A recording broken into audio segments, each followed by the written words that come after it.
Are you wanting to buy a home in 2024 and you don't know where to start? I know you probably feel excited, and at the same time, it's very common to feel nervous, as this is most people's largest purchase. You have come to the right place, as I'll walk you through the 10-step process of buying a home and hopefully answer a lot of questions you may have. The first step is to figure out what your budget is and separate your wants from your needs. Once a lender figures out your debt-to-income ratio and you decide what type of loan is best, they will give you a pre-approval letter, for example, for $450,000. Keep in mind, they are just figuring income versus any revolving debt, such as car payments, revolving credit card balances, and student loans. The lender is not figuring the cost of groceries, gas, insurance, vacation, and entertainment cost. This is why you really need to figure this out for yourself and figure a budget of what payment you would feel comfortable with once all these items are considered. Just because a lender says you qualify for $450,000 does not mean that's what you should get. Only you know what your comfort level is, as buying the maximum amount and being house poor is something I would not recommend to do. The second step and third steps are the most important, because you are choosing who your team of professional partners are that will either make your buying experience great or possibly stressful. The second step involves choosing your realtor, as they're the ones that advise you every step of the way. Like any profession, there are ones that are average, and then there are the professionals that want the best for their clients. An experienced realtor will guide you through the transaction and make sure you don't make any costly mistakes. I recommend you selecting an agent that is full-time, as remember, this is likely your biggest investment, so you want someone who is serious about their job. You know you have a good buyer's agent when they will meet with you at the very beginning and explain the whole buying process to you. I go over the current market conditions on the area you are looking in, the entire buying process, the different type of sellers that we may encounter, due diligence periods, inspections, appraisals, down payment assistance programs, multiple offer situations with actual seller net sheets, so you can understand what a seller looks at when they receive multiple offers. I explain FHA versus conventional mortgages and how a lender works, the do's and don'ts of mortgages, and finally, the closing process. The realtor you choose also should explain closing disclosures and settlement statements to you. It's a lot to take in, but your realtor should always want you to be an educated buyer, as knowledge is power. I'm personally always honored to be a part of a buyer's purchasing their first home, as I know this is the first step to them acquiring wealth. Lastly, take a look at the net worth renter versus net worth homeowner graph, as it shows that the homeowner's net worth versus the renter's net worth is about 40 times more, and this has always been the case. Buying a house is like a forced savings account.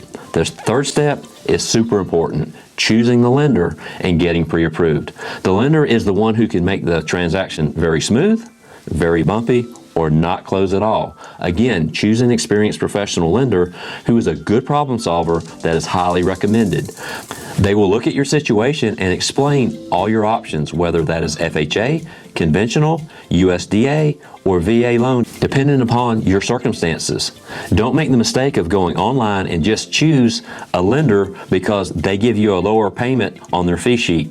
I can show you what to look for on the fee sheets, as the lender charges and interest rates only matter, as the attorney fees, taxes, and prorations will be the same for all of them when you close. Unfortunately, some lenders will overpromise and underdeliver. Ideally, it is highly recommended to choose a lender where the originator, processor, and underwriter are all in the same building. This way, the loan can move very quickly instead of the processor being across town and the underwriter being in another city or state. Stay away from the big banks, as they typically move slower and may have stricter requirements and may be difficult to get in touch with on the weekend or at night.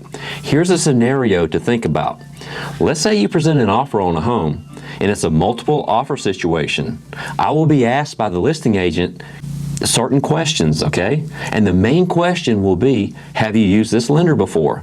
The online lender or someone you've never used, the answer to the listing agent will be the following: sorry, I have never used this lender and I have no history with them. Or say we use my lender, here's the answer: Yes, I've used this lender for 15 years. He is batting 1,000%. He has closed over 100 buyers for me. He is a senior sales manager over 20 other lenders, and the originators, processors, and underwriters are all in the same building so the loan can move quickly. Listing agents love to hear the second response. If you were a listing agent with those examples, which lender would you have more confidence in getting the loan closed?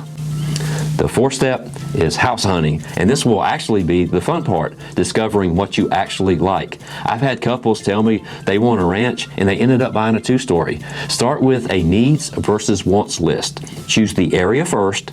This may be a particular city or a particular school district, and then we can focus on the actual house.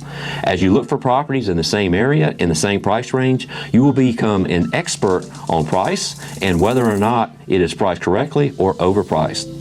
You will also figure out what is most important after we go out 3 or 4 times. Just like there is no perfect spouse, there is no perfect house. There's always a compromise. But eventually, you will walk into a house and it will just feel like the right house for your family. And that is where we get to the next step. The fifth step is writing an offer on the home. When you find the right home, don't delay in writing the offer, because if you wait a week and it's a good home, it's very possible it may go under contract. Just think like this. If you like the house, it's very possible other buyers will like the house as well.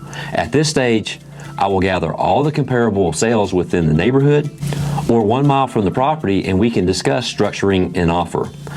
I will always call the listing agent and ask many questions and find out what is most important for the seller so we can write the strongest offer. Sometimes the best offer is not about the price, but sometimes terms can be extremely important.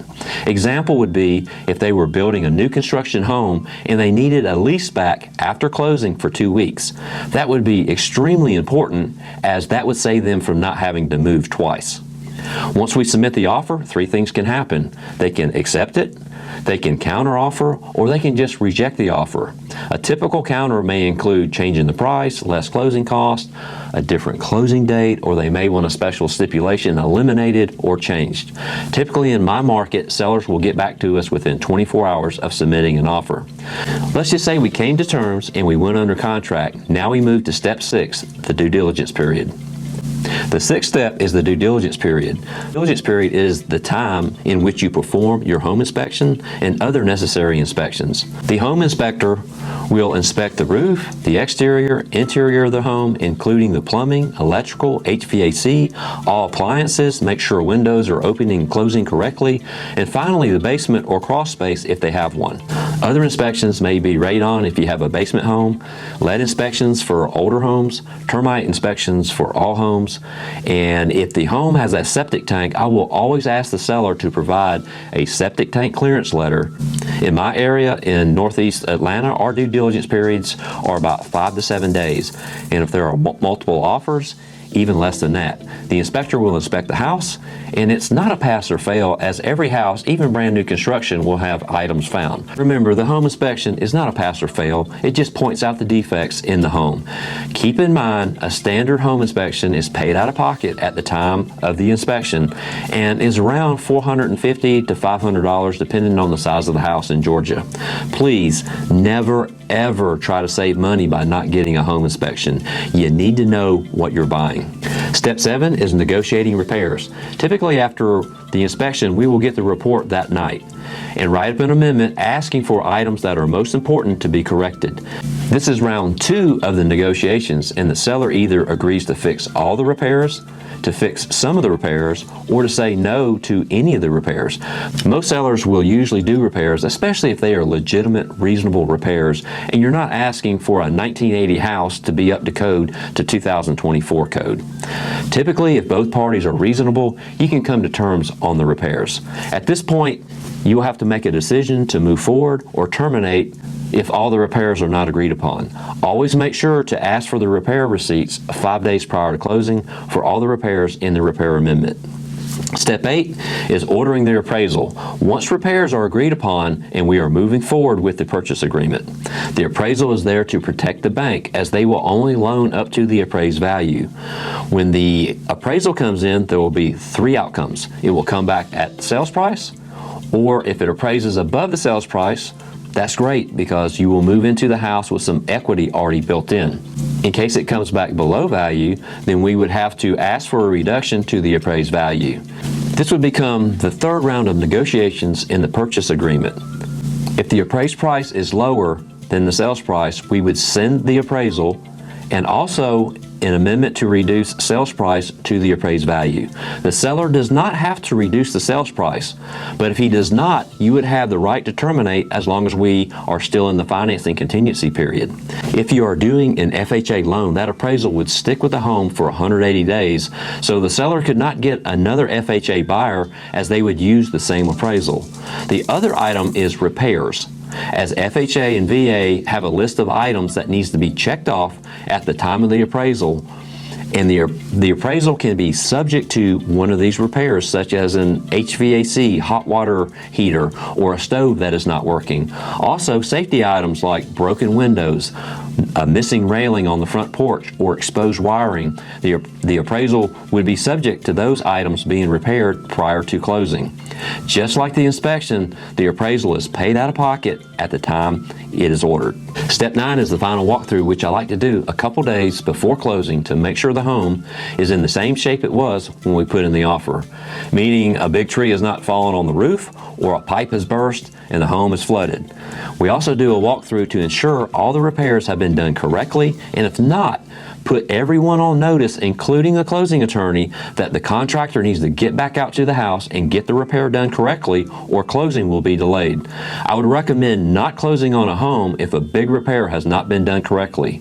If it's a small repair and you have movers and are in a time crunch, we could always take X amount of dollars in the form of closing costs to cover a small repair. The seller has a lot more motivation before closing than after closing to make sure these are done. Step 10 is the closing, and this is a happy time, especially if you're a first-time home buyer. In Georgia, we close with a closing attorney. At least 3 days before closing, you will receive a buyer's closing disclosure to sign, which has all the final numbers, your interest rate, escrows, and what your payment will be. The seller will not see that. Once reviewed and signed, none of those can change.